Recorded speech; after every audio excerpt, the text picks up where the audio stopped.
fitness enthusiasts, I welcome you to the third episode of Fitness Lifestyle Podcast. In today's episode, we're exploring the fascinating intersection of a diet and exercise, two pillars of a healthy lifestyle that often go hand in hand. My name is Jane, I'm your host, and joining us today is beautiful instructor Ayla, a passionate and knowledgeable nutrition student, a professional athlete, and a gym personal trainer.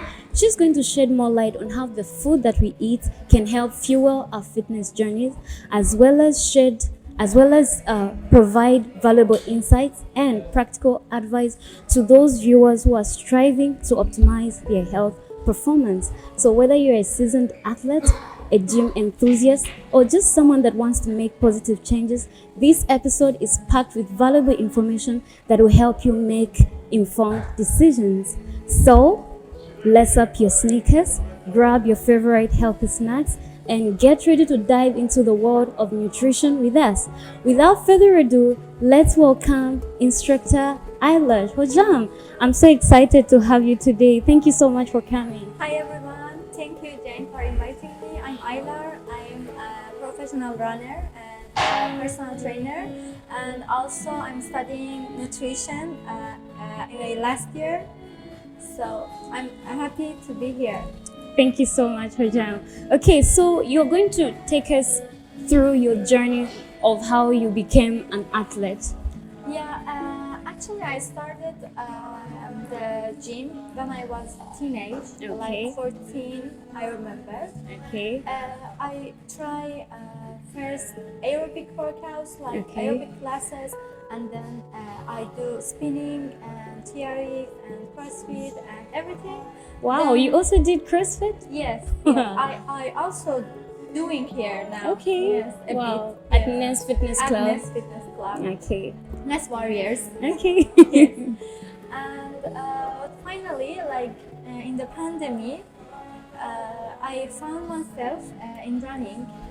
It is something that I can't explain. Everyone should try, and they can feel what I'm talking about. Wow. Yeah. Okay, so you're also a nutrition student, is it? So how is it that it's like all your fields are nutrition, fitness, and how do you just come up with that in your life to say this is what I want to do with my life? Actually, it wasn't like one night. Okay. I studied chemical engineering 2 Okay. years. Wow. But then I was find myself that I'm not happy with the thing that I'm studying. Okay. So everyone can do mistakes sometimes, but it's never too late. So we decided to study nutrition because I was going to the personal training courses when I was 18 and 19. So I had all the classes, and I had my degrees in that courses. Okay. So I decided to study nutrition, to study something that is related to the sports. Okay. And that's the reason I want to do kinesiology. I don't know. What's that? It's sport nutrition. Okay. It's nutrition that athletes or the people that do sports need to know. It's a bit like specific detail. Okay. It's sport nutrition. Okay. I want to continue as a master. Wow, Yeah. that's so deep. So it's like you're just submerging yourself into fitness, into health. That's beautiful. This is your chosen area of life. That's beautiful. Have you won any competitions so far? Yes, in Cyprus I do a lot of like 21 kilometers, half marathons, 10 kilometers, and also a full marathon here. Okay. Last competition I do here was half marathon. I become first. Okay. But before that, I have a lot of second and thirds. Wow. Yes. They're still good. I mean, second and third is not bad. Thank you. I do one full marathon in Antalya. I become second. And the last marathon that I was in Istanbul was full marathon. But I am really, thankful with the time that I ran in that marathon. It was really good for me. Wow. Yeah. Okay, so let's touch diet. We have heard of a balanced diet. I mean, a balanced diet could mean something different to me. It can mean something different to you, because I've come across people who are doing carnivore, and it's because a doctor or maybe a nutrition doctor recommended that. And given their circumstance, given what they are going through, for them that may be their balanced diet. So on average, for someone who's not having a chronic illness, what is a balanced diet? First of all, a balanced diet should is a combination of all of the nutrients that our body needs. Okay. So the first step is we have to make sure that our clients or our customers will fully have their energy and their nutrients. Their protein, carbohydrate, and fat. Okay. They have to fully nourished. So Okay. we write the diets in order to. Okay, you as an instructor, you recommend a diet. I recommend everyone their own personal diet. Okay. There is no specific diet that fits for everyone. Everyone, okay. Yes, because people's activity level Are and different. lifestyle and also age and Yes, gender and yes. all of the Different personalities. Okay. can change and it depends on the person. Okay. But as a general, we prefer to write a diet that contains of 50 to 60% of carbohydrate, Okay. Maximum 30% of fats, and 12 to 15% of protein. Okay. This is a balanced diet for normal, average active person. Wow. Okay. So, how does someone know their diet? Should they go to a specialist, a dietitian, or just by knowing your body type, you're able to know that this is the right food for me? Actually, in a really perfect world, Yes. people have to come and meet the dietitian to see if they have metabolic problem, they have diabetic or this kind of Chronic problems. diseases. Okay. Yes, because a person who graduated this thing, of course, they know better than a normal person. Yes. But a normal person can try to eat less fast food, less sugar, because they have a lot of unnecessary calorie and unnecessary ingredients in Okay. these things. So it is better to avoid the processed food. Okay. First of all, I'm saying, Okay. and yes, and fast food and also oily foods. So prepare to eat clean. Clean. Okay. Yeah. So if you're eating fast foods, that's not eating clean. It's not eating clean because fast foods contain a lot of cholesterol and fatty acids that our body necessarily doesn't need that. And also, if you have cholesterol or fat level high, it can affect you. Can lead to heart disease. Yes, also, chronic disease, heart disease, cardiovascular problems, and it's not healthy for body. Okay. So, as an instructor, are you specialized in any kind of exercise? I specialize exercising at least 30 Okay. minutes per day or 1 hour every other day. But it's Sorry to cut you short. I mean, the kind of exercise that you train your clients. I train my clients' fitness, Okay. but it depends on their desires. All of the exercise, all kinds of movements are good Yes. for our body, and Okay. it also depends in which kind of sport you desire. I told before that I tried every sport and I find myself in running. So I recommend people to try a lot of sports. you shouldn't just limit yourself to To doing one kind of exercise. You okay. have to vary them Okay. to see what kind of exercise suits for you, suits in your schedule. But try to move your body every day. Okay, do you think that's the reason why people if they start their fitness journey at some point they stop because maybe they're bored with one kind of exercise? Exactly, because that exercise that they choose will not fit in their schedule, and they have to try. Try to put extra effort to go that exercise.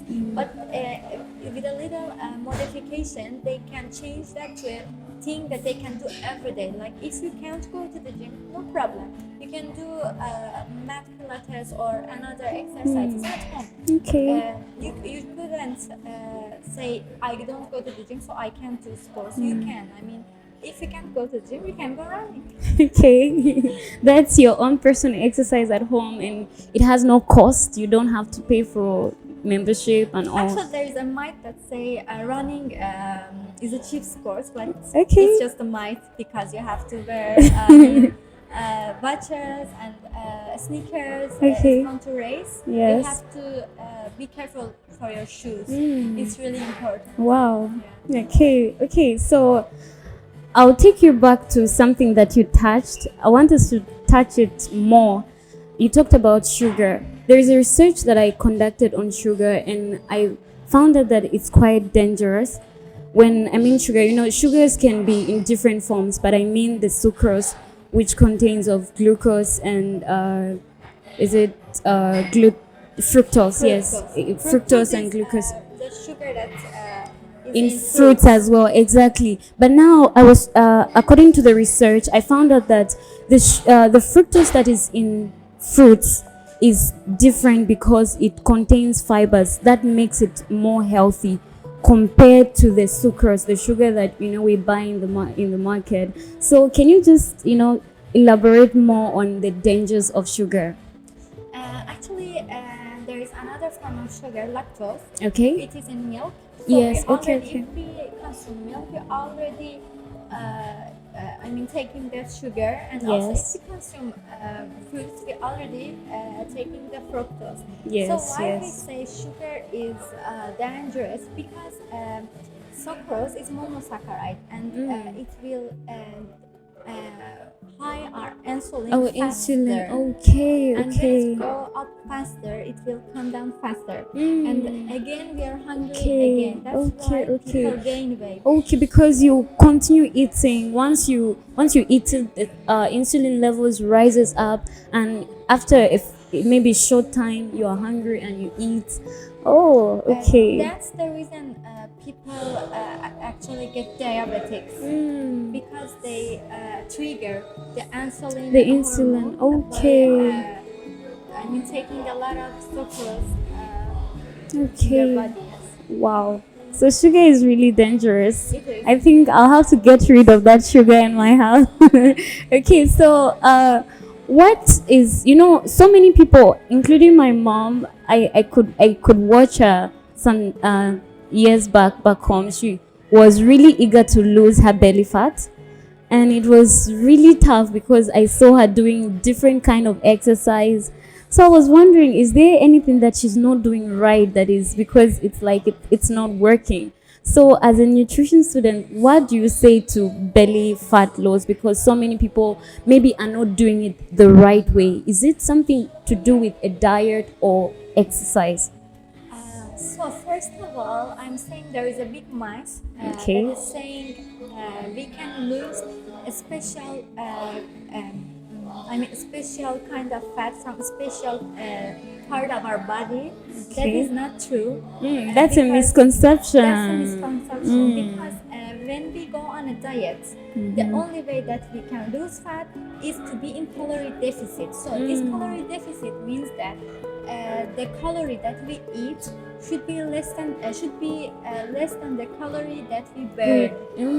Okay, okay. It is imagine.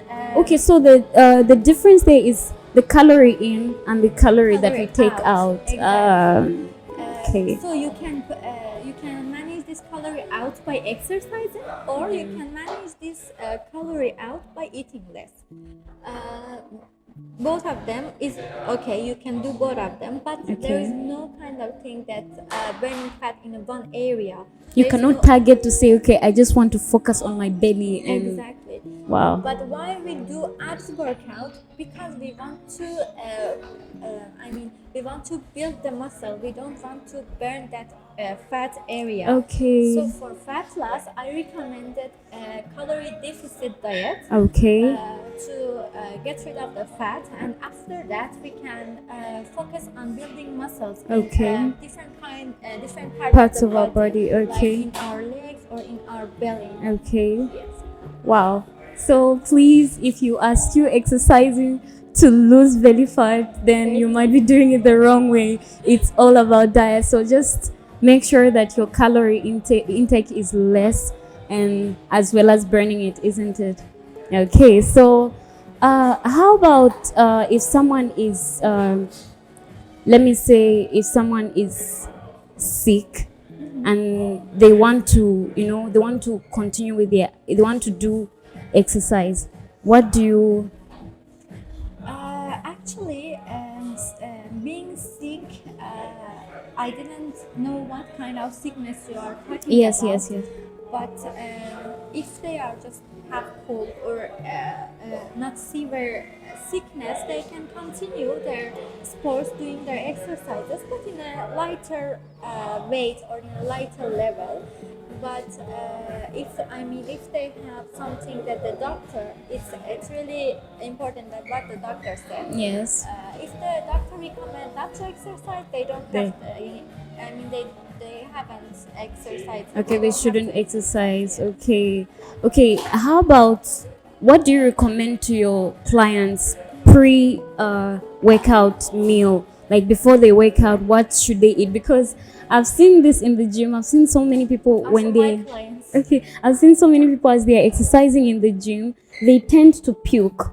So I ask myself, is it because of what they ate before they started their exercise, or maybe they ate the wrong thing? So what do you recommend before doing an exercise and after the exercise?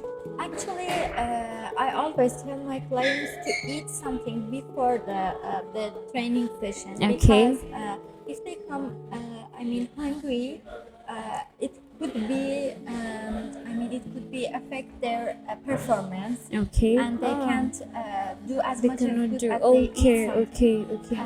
But if you want to eat meals, Yes. not snacks, Yes. it would be 3 or 4 hours Before the session. exercise. Yes, Okay, it okay. it should be a light Meal. with a lot of vegetables and also carbohydrate. Don't forget, carbohydrate isn't your enemy. Okay. Yes. So carbohydrate could mean a lot of things. Let me say, if we're talking about rice, that's, it's a carbohydrate. But if you eat it, let's say pre your workout, is it recommended? Because it takes time to digest. Yes. Yes, that's why I'm saying 3 to 4 hours.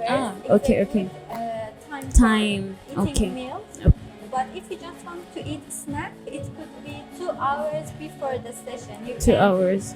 Eat a banana or peanut butter. Depends on what you like to eat.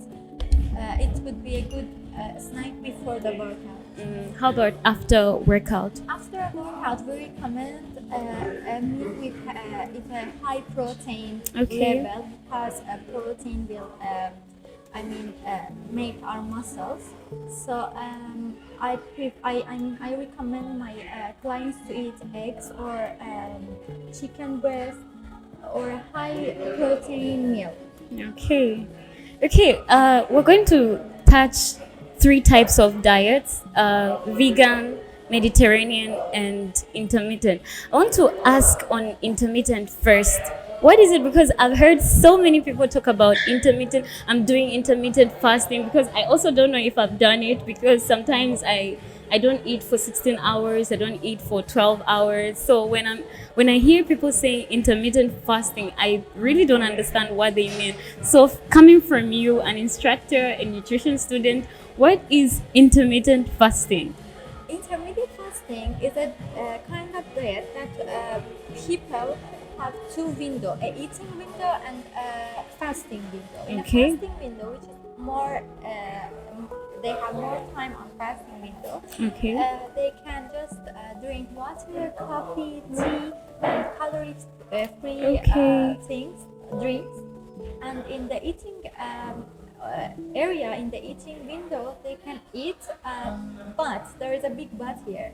If you are fasting and you are eating again in a calorie surplus and you don't eat in a calorie deficit, you are not going to lose weight. If you want to lose weight, you have to be careful in your open window, because it doesn't matter. You are not eating 16 hours, but when you are eating just junk food and fast food, and you think that you are losing weight. No. Yes, because it's like you're not doing anything at all. Exactly. You're still retaining the the fats, the sugar. All of the diet kinds will work if you are in a calorie deficit. All of them can work, but if you are in a calorie deficit, it is the only reason that they work.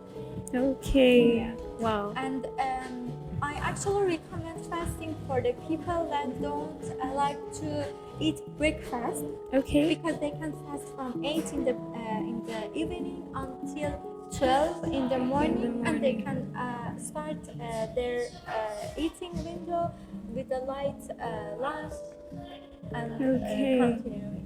Wow. Secondly, Mediterranean diet. I've heard that it's like 60% of veggies and then 40% of protein, any other thing. How is it? Exactly. The Mediterranean diet contains a lot of fresh fruits and vegetables, legumes, grains, whole grains especially, and virgin olive oil. It contains seafoods, especially fish and shrimp and other kinds of seafood, in a less amount of chicken, and maybe once a week red meat, but we don't recommend red meat in a Mediterranean diet a lot, because it focuses on fresh and healthy eating. And all the meals can be cooked with virgin olive oil or not cooked, raw vegetables. That's the kind of diet that Mediterranean people actually invented. Wow. Yes, this diet also works if you are in a calorie deficit. Yes. I've also heard that even though the Mediterranean diet is healthy, but if you consume the olive oil in excess, because it still uses olive oil, so that olive oil is fat. Exactly. So what do you think about that? As a dietitian, I'm recommending the cooking methods. If you are cooking rice or if you are cooking vegetables, you can add one teaspoon of olive oil per person when you're cooking the vegetable and your rice. And for one portion, 1 teaspoon is enough. Or if you are using it in your salad, you can just put it whenever you want, how much you want. It have to have a limit. So 1 teaspoon, I think, is a good size for one portion. Wow. So it has to go, even though it's olive oil, it has to be minimal. It has to be according to, you have to measure it. Yes, exactly. Lastly, with the diets, I want to learn it from you, because I've been told that you're on a diet, vegan. I am vegetarian. Yes, please, could you, shed more light on it? If I want to specify it, I am octo-lobo vegetarian. Wow. What does that mean? Yes, it means that when you are lacto-vegetarian, you consume dairy products, but you don't consume any animal products, such as any kind of meat. So no chicken. And yes. How many years have you been doing this? I'm doing it 6 years. Really? Yes. And you don't get bored? I did a research, and someone said that if you are doing a diet, you have to choose a diet that you stick to eat for probably the years for a long time. So for you, you've been doing it for 6 years. Isn't it boring? Don't you miss some kind of foods? No, it's not boring because I try to be creative in yes, Okay, in okay. cooking and doing a lot of creative meals with the vegetables. Meals, okay. So it's not boring for me. Wow. I also I consume dairy and eggs. So I am lacto-ovo vegetarian. Lacto-ovo vegetarian. Yeah. Wow. What are other types of vegetarians? There's ovo vegetarian, lacto vegetarian, and vegan. And there's pescatarian, the people that consume fish and fish products. Okay. Sea creatures. Seafoods. Yes, Okay, seafoods. okay, okay. Yes, I understand. Okay, I wanted to ask this question because I think so many ladies there would also want to find out this. Do you think there's an exercise for cramps, period cramps, that will ease the pain, Actually, some of people. or even stop it completely? Sorry. Yes, if you have a lot of pain or if your bleeding is a lot, Yes. we recommend to take a rest. Okay. But a study shows that ball bands are more powerful and more You're strong. strong in their period. Me myself, I run one of my marathons. Really? Yes. So it could be because if you don't have pain and your bleeding is not too much that bothers you, yes, we recommend your normal workout, maybe a lighter weights. But if not, you can take a rest and after that you can start your workout. Your workout. Okay. So for someone who is looking to, let's say, gain weight, do you think exercise is something that they should do? Because if they exercise, they are losing calories. So does exercise really go for people who want to gain weight? For people who want to gain weight, actually it is hard because when they exercise, they become more hungry. So for my client, I tell them to eat after they work out. Okay. I tell them to eat carbohydrate and protein after they work out. Okay, Carbohydrate is really important for the people that they want to gain weight. So they have to focus on their nutrition, on their carbohydrate to gain weight. So Okay. it's actually possible. Okay. Sorry, Hojan. Just 3 last questions. What are your expectations from your clients? My 2 expectations. My expectations, first one is please be real, and if you want a good and really nice results, be realistic. Okay. You don't have a good body in 3 months. At least, if you want to have a really good body, you have to put a lot of effort and time. So nothing can happen one night. So please be patient and consistent. First one, and second one, please be on time. Okay, I think so many instructors are always asking their clients to be on Please time. be on time, and if you want to cancel the session, Just please cancel tell me 1 day in advance. before. How about you? What should they expect from you? They can expect from me the good quality workout. They Okay. can expect my attention when they're doing some moves, and they Okay. can expect me to when they're doing something wrong, I should correct them. Okay. They can expect all of the time. Okay, how about your 2 principles in life? 2 principles. Okay, I didn't think about it. Okay. But I think first is to be real. In all of my life, I tried to be me and Okay. to be real. Okay. So being real is so important. I never tried to be someone else or acting like someone else. And second, if I see something nice, see something good, see someone is beautiful or doing great, I always You appreciate them, appreciate acknowledge them, them. and tell them that this is nice, this is good, you are Okay. doing good. Wow. That's beautiful. Okay, so where can the viewers find you if they are looking for you? Are you on Instagram, Yeah. Facebook? I'm using Instagram. Okay, You can put my no Instagram. problem. So we're going to put it. Hojan, thank you so much. You're welcome. Viewers, Thank with you. this, we've come to the end of our today's episode. Hope you enjoyed it and you are able to get the value that you need for you to kickstart your fitness journey this year, 2024. So please don't forget to subscribe, like, share, yeah, Kela, as South Africans would say. Please share this video for more exciting and intriguing content. Thank you so much for your time and God bless you.